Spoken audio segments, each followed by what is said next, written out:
This has challenged my faith more than just about anything else in my life.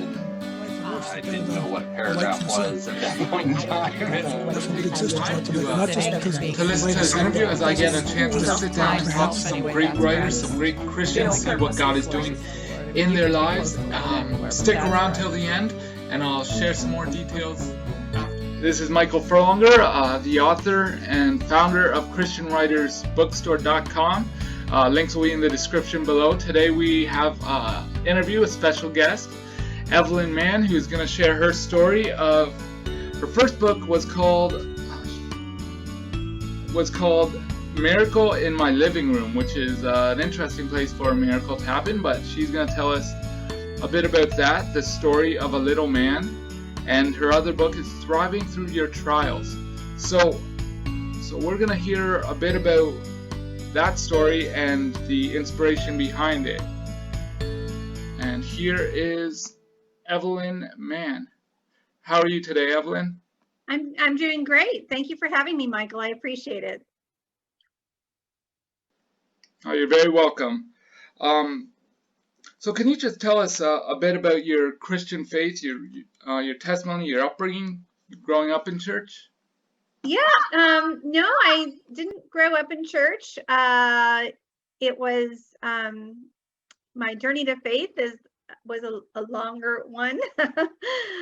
When I was 9 years old, I was on a camping trip with my family, and there was a group of missionaries on this boat, and I was playing on the dock. There was a dock leading up to this island where we were camping, and a man came up to me and asked me if I knew who Jesus was, and I didn't know who he was, and he started telling me about him, and then he said, well, there's a book about him, and I loved to read at that point, and I was like, really? He goes, yes, would you like me to send you the book?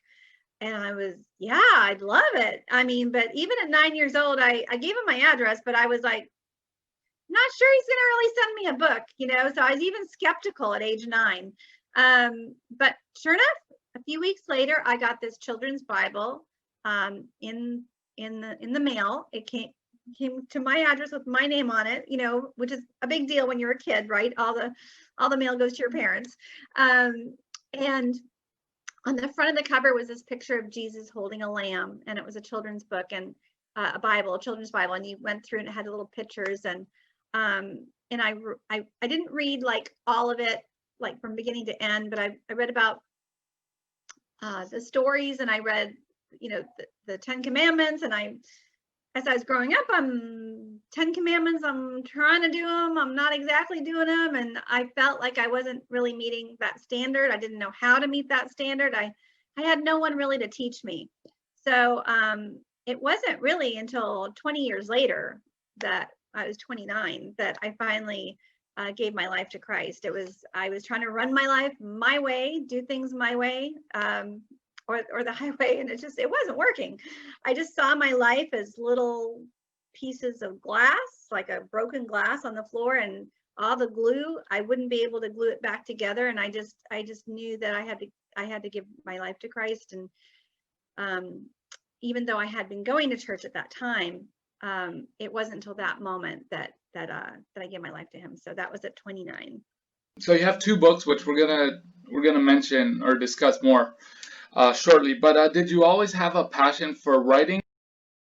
As I mentioned before, as a child, I loved reading. So writing did come natural to me, I think, from that. And I was, I wrote in a journal as a child. I had a bunch of journals that I kept through my teenage years. I wrote on the high school newspaper. There was a couple, I had 3 travel articles printed in a local newspaper in the town I lived. So I had a lot of that going, but I didn't have anything what I would consider book length. I didn't have a story, right? And I had to create and imagine stories like a fiction book. That was just not in my repertoire at that time. I felt like I was too young. I felt like I had to live life a little more and have some kind of story to tell. So that happened really when my son Samuel was born. So my son's name is Samuel. Samuel means God has heard. And that's significant to this story because my husband and I were told that my son, when I was pregnant, that he had a rare form of dwarfism. Can you share with the book Miracle in the Living Room, the story of a little man? And how did you handle, I think you mentioned it briefly in the last question, but how do you handle getting a diagnosis from a doctor that is, not compatible with life diagnosis? The book opens actually in the first meeting where we're wanting to find out if we're going to have a boy or a girl, the gender reveal.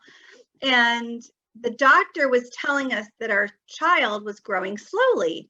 And at that point I was like, well, children grow, but he was really concerned.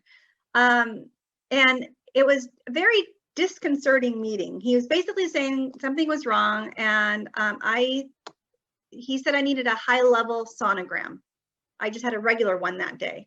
So I was not comfortable with that meeting, and so I went to a different specialist that did the high-level sonogram. And when I walked in that waiting room, there were other women also looking to find out what's going on with their pregnancies. And it was to say it wasn't a room full of smiles is an understatement. One woman was crying, kids were playing and didn't know what was going on, and it was that atmosphere that I entered. And when I had the high-level sonogram, the doctor looked at me and said, "I'm sorry, Mrs. Mann. We think it's not compatible with life diagnosis. We're going to let you talk to the genetic counselor." And he just hung his head and left the room. And in that moment was, I'd say, one of several miracles that we experienced that I write about in the book. There's several of them throughout the book, but this is the first one. And I was getting unhooked from the monitors, and the nurse came over to me and she said, I just feel like there's an angel in the room, because I had a peace even though that doctor just said that to me. And she just backed up what I was feeling by saying she felt like there was an angel in the room. So that was just there's so many encounters like that throughout the book. This is one of the reasons I wrote it. It's called Miracle in My Living Room, and I'll explain why in just a minute. But after that, we went to the genetic counselor, and he said there could be 3 different diagnoses that my son could have. One of them was osteogenesis imperfecta, which is brittle bone. So that's survivable. Thanatophoric dysplasia, and then there was a third one that is so long I can't repeat it. So I kind of was hoping for osteogenesis imperfecta because I heard it's a survivable one and the other ones weren't. So I think at the time, you're just taking in all the information. It's just all coming at you. And I really feel like God was my filter, and just kind of weeded through it. I mean, obviously it was hard to hear. And my husband and I went to lunch after that. It was a late lunch. And I thought, should I tell him I had this peace, that I felt a peace, because it sounded kind of crazy. I was like, why would I have peace in the middle of the doctor saying all this? I'm like, well, okay, I'm going to risk my husband thinking I'm crazy. So I told him, I said, this is what happened. And he looked at me and he goes, well, yeah, I felt peace too. And I just think that was such a God moment. It's such a cool thing that it wasn't just me that felt the peace, that God gave my husband peace at the same time. And that was just precious. So in answer to your question, yeah, I took it all in, but I really feel like God protected my heart and filtered it. Filtered the news, filtered what was going on. Even though they gave me this little pamphlet and said there's a problem with your baby, and that's what they sent me home with. Wow, that is such a story, such a testimony. Excuse me. Did that affect your view of God, your relationship with God getting such a diagnosis? I think it did in a positive way. And so if I could share just from the point of, my relationship with God was strong before, but when you get in those pressure cooker moments or those pressure cooker circumstances or those unthinkable circumstances like I was facing, I think it just draws you closer to God. It drives you more onto your knees and brings you to a more dependent, life sustaining kind of, I got to get through this. I can't get through this alone. I need you, God. I need you for this. I need you for this. I need you for this. So it was, obviously stressful being pregnant and hearing these things and just being in a difficult predicament. It was very, very difficult. And not to say that I handled it perfectly the whole time. And I don't want to give that across, because there's other people that might be facing the same thing. And it doesn't necessarily have to be, a negative diagnosis pregnancy. It could be whatever trial you're going through. I mean, with this COVID, with everything that's going on right now, there is so, it's whatever that trial is that you're going through, getting closer to God is the basis, to get close to him is how you get through it. But that doesn't mean we're not human. And that doesn't mean we don't have our moments, because I had them too. I felt between a rock and a hard place. How am I going to get myself out of this circumstance? Do you get that? The me, and the thing is, I couldn't, I couldn't. And it's definitely a God thing. That's when you get at the end of your rope, right? That it's God that you have to hang on to do that. And he's not, I also want to make this point. God wasn't disappointed when I was frustrated or I got angry at this, the fact that I couldn't get myself out of it. He was just gently trying to bring me closer to him through the process. But he wasn't upset with me that I had those emotions. I'm human. He's made me, but he didn't leave me, right, in those moments when I felt frustrated or upset or angry. And I think I really want to get that point across, because God is not angry with you. He loves you desperately and wants to help you and bring you through your trials and your circumstances. You said something that made me think of when the disciples see a blind man and they say to Jesus, is this man blind? Is it because of his sins or his parents' sins? And Jesus says, it is neither. It is so that God may be glorified. And so I was just kind of thinking about that. Anyway, but that actually brings up the next point is with Samuel, he's now 15 years old. And that's by what you say is a big milestone, that you only knew of 2 other cases and they passed away at, I believe, 3 and 7, you said. So you guys have been getting a lot of attention with this. Can you share on how you guys are handling it, or if you're enjoying it, I guess? I really appreciate the opportunity to share the miracle. So, when my son was born, he was put on, he needed a ventilator. He ended up having a tracheostomy and a G-tube. So it was really stop and go for him to survive. The diagnosis is called thanatophoric dysplasia, dwarfism. Thanatophoric means death-bringing in Greek, or as one Greek man told me once, heaven-going.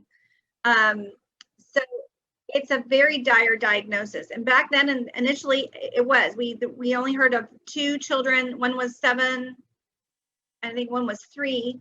And they lived in Japan, and they had both passed at those ages. And that's, in the beginning, that is all I knew. I didn't have anybody to, take my hand and walk me through it, or give me hope, or let me know that, they experienced miracles too.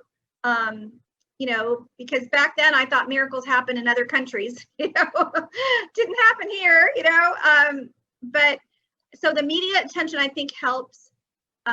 it does two things. One, it shows, and I think everybody wants an underdog story, right? Everybody wants to hear about miracles. Everybody wants to believe that they happen and that they can happen to them. Like miracles can happen to you. They really can. I mean, I'm living proof. So they didn't expect my son to live. I'm talking like past birth. I mean, it was dire. Then he lived a week. Then he lived a month. Then he lived 6 months. Then he lived a year. And at this point, the medical community is, you know, wow, right? So, and every year after that, I sent a picture of Samuel. For about 10 years, I sent a picture of Samuel to the hospital so that they could see that miracle. Because it wasn't just when he was born, that how that miracle happened over time. And that's really how the title of the book came to be. Miracle in My Living Room was, they didn't expect him to live past birth, and then a month, and then a few months. And so this whole thing, he's in the hospital, he's going through all these trials, which I read about in this book. The miracles are happening left and right. And he finally makes it home, right? So he's not in the hospital anymore. And that's where the title came, Miracle in My Living Room.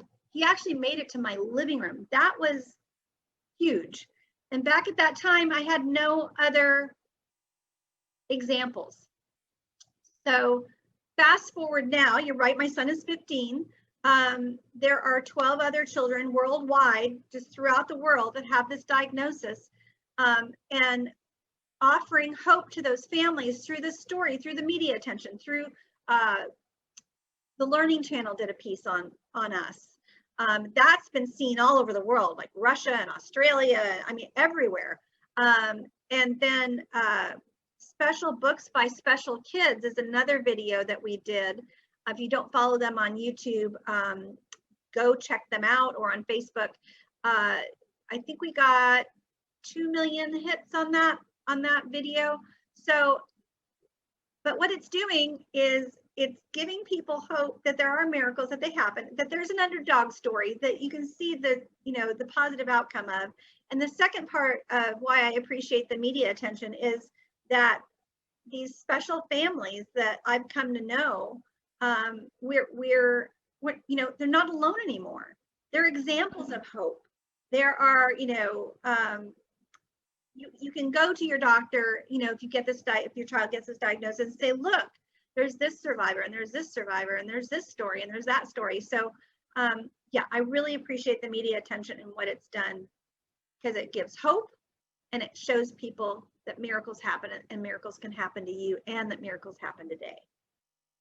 That's amazing. I think not to talk about me, but I was hit by a car when I was 6 years old, and like you say, the doctor said, Kevin and Lori, those are my parents, your son is likely not going to make it through the night. We'll make him comfortable, and then, you know, then I make it through the night, and then the first week and the second week, and here I am today. So, you know, a lot of people, a lot of churches think that the miracle can only happen in, you know, that quiet place in the church, but I think it's awesome testimony of God's greatness when he, I don't know a better word, but kind of sticks his nose at the science of the day and says, you say that it can't be done, but I'm going to show you that it can be done, and I am the God of the universe. So who are you to say no? And I think our view too, and that comes down to our level too. I wrote a piece for the Christian Broadcasting Network called Pray Believing. So it comes down to that too for us. And I'm guilty of it, okay? So just, are we praying, believing that God can do something impossible? Are we praying, hoping that he can do something possible? It's a slight difference, but that difference is huge. And I've prayed hoping before, oh please, and in my mind, I look at the circumstances and I think, I don't know if God can do this. I'll be honest. But to correct my thinking, wait a minute, who am I praying to? It's the God of the universe. He created everything. He created the earth. He created everything. What is impossible? There's a verse that says that nothing's impossible with God. And I actually wrote about that. That's a verse I picked up and put in my book, Thriving Through Your Trials, Devotions of Miracles, Faith, and Prayer. But that little switch of, believing that God can do anything is something we just have to tweak and and trust that he can do it all. Yeah, definitely. As you were talking about that, I was thinking about it's in the story of Daniel that the King Nebuchadnezzar is going to throw Shadrach, Meshach, and Abednego into the fire because they wouldn't bow and worship their idol, and they say to some effect, I don't have it exactly, but surely the Lord can save us, but even if he doesn't, we'll still worship the Lord. So they seem to balance what you mentioned, that he can, if God wants to, he can, but even if he doesn't, I will still worship the Lord. Yeah. And just believing that he can, and believing that it's in his power to do so. And there's another verse I really like. It talks about pray expectantly, like when you pray, then you expect, like you're looking forward to seeing it happen. And it's kind of funny when you do that, and then something happens, you'll be like, oh, is that it? Is that God answering the prayer? And no, that's not it. Okay, is that it? Oh, yeah, and it's fun. He wants you to pray expecting to see how he's going to answer. So yeah, there's one woman, one of the writers on the website, she said to me, she said that her husband told her not to pray anymore because God would give her what she wanted. So stop praying for that. So you never know exactly what prayer God is going to say yep and what prayer God's going to say no. And so pray expectantly, but also with a childlike wonder, I should say, a miracle. Yes. That happens. Anyway, so not your last book, but your other book is called Thriving Through Your Trials, Devotions of Miracles, Faith, and Prayer. Can you share a bit on that one? Yeah, I think Miracle in My Living Room is, mostly memoir. So it's a memoir is a season in time versus an autobiography, which is like your whole life. So I just did a memoir on Samuel and what I went through and our family went through in there. But I think what this is, it's a devotional. So it's Thriving Through Your Trials, and it's it's more of my mom journey and how it can help you. There's basically, it goes over one of the topics, miracles, faith, or prayer. It's divided in those 3 sections. And then like this one is a little faith grows in the middle of trials. And that's what we were talking about earlier, right? That pressure cooker moment. And the verse I used for that was, he replied, because you have so little faith, truly I will tell you, if you have faith as small as a mustard seed, you can say to this mountain, move here to there, and it will move. Nothing will be impossible for you. Matthew 17:20 NIV version. So, and then it's maybe 4 paragraphs. I go into like how, here about a book signing that I went to, and someone came up to me and she said that she wished she had my faith. And I was really touched by that, because the fact that she even asked meant that there was that tiny seed of faith in her. And it was really neat to be able to speak to that. And then after, there's like a couple questions to help you internalize what you're reading, right? So what does a mustard seed of faith mean to you? And who tells you that your situation is impossible, and why? And then encouragement just to rewrite Matthew 17:20 down to internalize it. So this is my little baby. It's close to my heart because it was scripture that got me through a lot of this time. It was grounding me and bringing me back.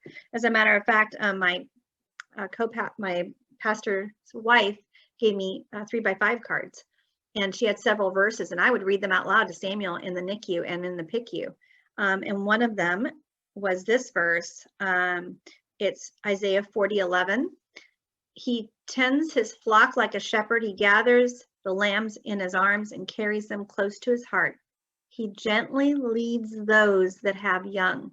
And it was that last part, he gently leads those that have young, that really got me through so much of that NICU PICU experience, and holding on to God. So I think the reason why the devotional is so precious to me is because it points to many of those verses. There's over 30 devotions in here to help people to not only read the word, but apply it to their circumstances, whatever that might be. And so it means quite a bit to me to have this. I remember a lady who her husband's in a wheelchair. She went to the doctor's office, excuse me, not the doctor's office. She went to the wheelchair where they do the wheelchair repair, and she left a copy of this book there. And then she went back a couple days later, I guess, to get the wheelchair, and she noticed the book was gone. She said, "Oh, what happened?" And the lady goes, "Oh yeah, there was a lady in the waiting room, and she picked up that book and started reading it and read the whole thing, and she was crying and she had tears, and and the office manager came out, and I guess she saw this person reading the book. Well, she left, and the office manager went and picked up the book and took it back to her office. So it touches my heart to hear that, because I don't know anybody who's not facing something in their life, right? And especially now, there's COVID, and there's the opportunity to worry and just stress, and just we have to be cautious and do the things we need to do. I absolutely agree with that. But as a mama heart, I tell you, there's so many chances to worry and stress, and it's God's word that brings me back. So I'm hoping that this will really touch other people's heart if they want to hear. It's a little bit more of my journey. Like this one's called "Miracles Still Happen Today," which I touched on with you, and shares a verse and kind of goes through a little bit of what that means to me and what it means to you, and lets you answer the question. So it's precious. It's one of my favorite works. That's awesome. Thank you, Evelyn, for sharing your story, sharing your faith. If anybody wants to buy a copy of your books, they'll be at ChristianWritersBookstore.com. The link will be in the description below. But also, if you want to go to Evelyn Mann's website, I think it's miracleman.com. Again, it'll be in the description. You can go there, you can read more of her blogs, you can watch the videos. There's a number of media outlets that have reached out to them, have contacted them, and yeah, you can just see what God is doing in their lives and in the lives of others. Thank you, Michael, for doing that. It's like I said, I'm excited to have other people hear about the miracles that happened and are continuing to happen. So thank you for giving me this opportunity. Hey guys, thank you for being with us. I hope you enjoyed this interview. If you'd like to support the author or support ChristianWritersBookstore.com, the link will be in the description below. Also, if you'd like to get some merchandise like this shirt, ChristianWritersBookstore.com, shirts, mugs, we got a whole bunch of stuff. Feel free to check out the merchandise section on the website. Alright, I hope you guys have a good day. God bless. Bye now.